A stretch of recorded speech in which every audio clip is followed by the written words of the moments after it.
안녕하세요. 자산관리 이대표입니다. 오늘은 저축에 대해서 이야기를 좀 하려고 합니다. 저축의 원칙들이 있는데 이 원칙을 모르고 투자하시는 분들, 저축하시는 분들이 많기 때문에 제가 저축의 대원칙 3가지를 알려드리려고 합니다. 첫 번째, 지난번에 한번 소개해드린 적이 있는데요. 저축은 무조건 선저축 후 지출을 해야 됩니다. 밑에 보시면 선지출 후 저축이라고 되어 있는데 대부분의 분들이 저축에 대한 습관이 선지출 후 저축으로 되어 있습니다. 이건 뭐냐면 내가 한 달 동안 이렇게 사용할 것들을 써요. 쓰다 보니까 이 정도 돈 남았네, 저축해야지 라고 하면서 보통 저축을 하시거든요.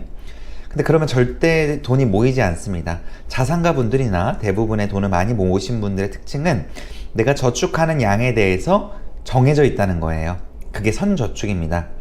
가령 내가 200만 원 정도의 월급 생활자라고 하면 저축하는 금액을 내가 100만 원 이상은 무조건 할 거야 라고 했을 때 100만 원 정도는 최소 저축 금액으로 설정을 해 놓으셔야 된다는 거예요. 그래서 급여가 들어오면 바로 먼저 저축하는 선저축, 저축 통장으로 돈을 저축시키는 거를 중요하게 생각해 주신다 라고 이해를 해 주시면 될 것 같습니다.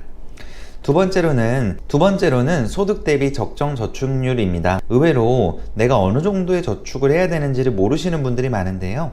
소득 대비했을 때 보통 50%에서 70% 정도까지를 권장한다고 합니다. 이거는 제가 강조드리는 사항이기도 하지만 좀 보도기관이나 이런 데서도 이 정도 저축 비율이 상당히 적합하다라고 보통 이야기를 합니다. 내가 가령 소득이 200만 원 정도 되는 사람이다 라고 하면 100만 원에서 최대 140만 원 정도까지 저축을 하시면 되는 거고요. 사실 그 이상 저축을 하시는 분들도 있는데 저는 권장드리진 않습니다. 그 이유는 우리가 저축을 하는 이유는 행복한 삶을 살기 위한 부분인데 이 저축을 통해서 너무나 각박한 생활, 정말 진짜 쓸 거 안 쓰고 먹을 거 안 먹으면서 다 저축을 한다라고 하면 결국에 얼마나 허망합니까? 그래서 이 적정 저축 비율에 대한 비율만 지키되 나머지 돈들은 우리가 자산을 효율적으로 분배해서 안전하게 운영하는 방법들에 대해서 하시면 훨씬 더 좋으실 것 같습니다. 투자 성향에 따른 적합한 금융상품입니다. 의외로 자기 투자 성향을 모르시는 분들이 있고요. 제가 지난번에 투자 성향 진단을 어떻게 하는지에 대한 부분은 설명을 드렸었는데 자기 투자 성향에 따라서 포트폴리오 운용하는 방식이 달라집니다. 투자 성향은 크게 5가지 정도로 나뉠 수 있는데요. 안정형, 안정추구형, 위험중립형, 적극투자형, 공격투자형 이렇게 있습니다. 안정형이 가장 안전한 걸 추구하신다라고 보시면 되고 거의 예금자 보호 대상만을 원하시는 분들이 거의 주를 이룹니다.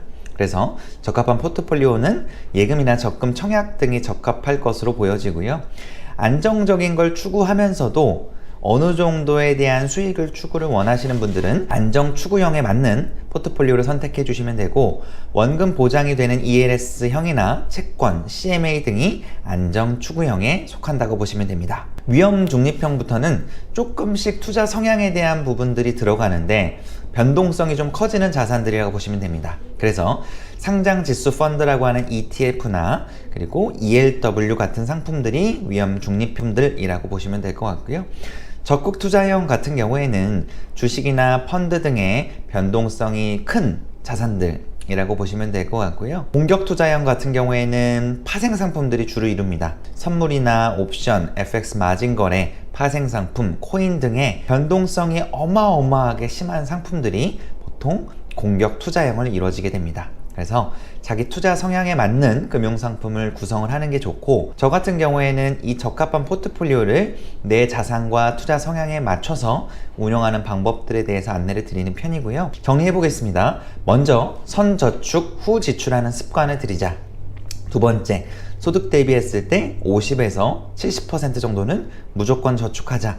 70%가 조금 많으신 분들은 50%만 저축하셔도 충분합니다. 나머지는 수익률로 커버를 하면 됩니다.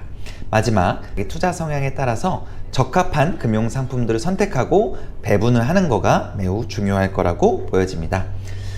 오늘 간단하게 저축 습관 및 투자를 어떻게 진행해야 되는지 알아봤고요. 오늘도 제 영상이 도움이 되셨다고 하면 구독과 좋아요, 알림 설정까지 부탁드리겠습니다. 고맙습니다.